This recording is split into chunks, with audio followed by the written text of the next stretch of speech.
Hiyo kwa hali hiyo Matonya yupo kolokoloni kwa sababu ya tabia yake na mambo yake.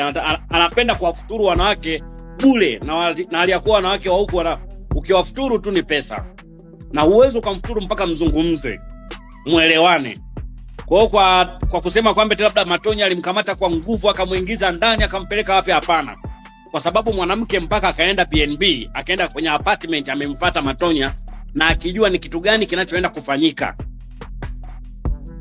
Kwa hiyo alikuwa anajua ni kitu gani kinachoenda kufanyika. Kwa hiyo ina maana Matonya akataka kufanya usanii tu kwamba amfuturu huyo mwanamke bila kumpa chochote, na huyo mwanamke akafutuliwa. Ndio maana akaona kwa sababu kama utaki unipa hela yangu mimi nakupeleka mahakamani. Sema tu mimi ningependa kuiomba serikali ya Kenya wajaribu kuangalia hiki kipengele ama hii hali ya kwamba mwanamke ametoka nyumbani kwake ameenda mpaka kwenye BNB ya mtu chumbani kwake kwenye apartment.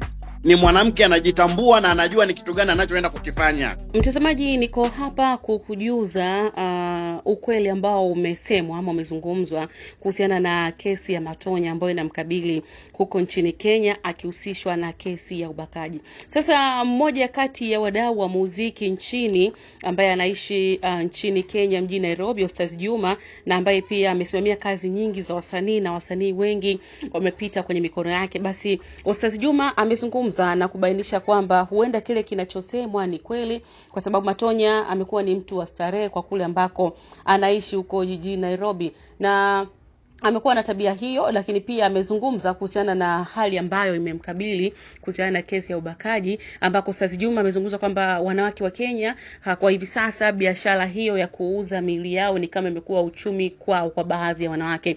Kwa hivyo huenda Matonya labda kuna mwanamke ambaye alimchukua akaenda naye kwa ajili ya kitendo hicho, lakini baada ya kushindwa kumlipa usikute ndio mwanamke huyo akaweza kutengeneza kesi hiyo. Lakini pia kitu kingine ambacho kimezungumzwa kwamba huenda watu ambao wamempeleka Matonya kule nchini Kenya huenda pia kwa wamefanya mpango huo, na Ostaz Juma amezungumza na kusema huenda ikawa hivyo kwa sababu Matonya pia amekuwa ni mtu wa starehe, anaweza kaenda sehemu akaagiza vinywaji vya gharama kwa sababu tu anataka kuonesha kwamba yeye ni star. Lakini baada ya kuagiza vinywaji vile anaweza kumuita mtu ambaye anajuana naye akamwacha pale na akamtelekezea bili. Kwa hivyo Ostaz Juma kabainisha kwamba Matonya alikuwa ni mtu wa starehe, amekuwa ni mtu wa starehe kule nchini Kenya, na huenda pia eneo sema ambayo yanazungumzwa pia huenda yakawa yametokea. Kwa hiyo nimekujuza hayo na kukujuza kuhusiana na yote ambayo yanahusiana na Matonya ambaye kwa hivi sasa anakabiliwa na kesi ya ubakaji, na kesi hiyo tayari ipo kule nchini Kenya ambako ndiko Matonya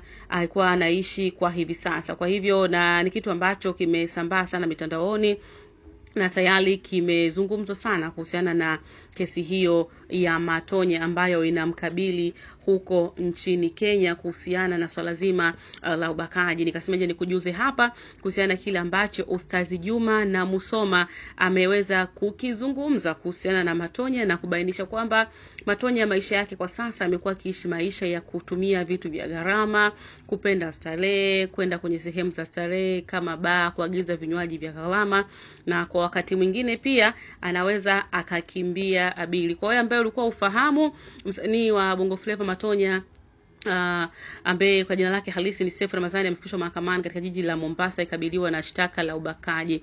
Na kwa mujibu wa NTV Kenya, chombo cha habari cha Kenya, msanii huyo amekana vikali shtaka hilo mbele ya mahakama. Hata hivyo amepewa dhamana ya shilingi 500,000 za Kenya, zaidi ya shilingi milioni 10 za Kitanzania, huku akisubiri hatua zaidi za kisheria kuhusu kesi hiyo. Na tukio hili limezua mjadala mpana miongoni mwa mashabiki na wadau wa muziki, huku wengi wakisubiri hatima ya kesi itakavyokuwa. Na hilo ndilo ambalo nimekujuza kuhusiana basi na kesi hii hapo ya Matonya ambayo inamkabili kwa hivi sasa huko nchini Kenya.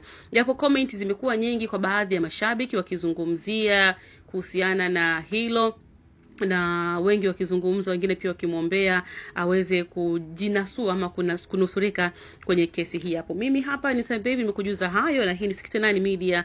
Una comment gani kuhusiana na hii? Drop comment yako hapo chini, lakini pia kubonyeza subscribe, bonyeza alama ya kengele, like na kushare na comment zaidi.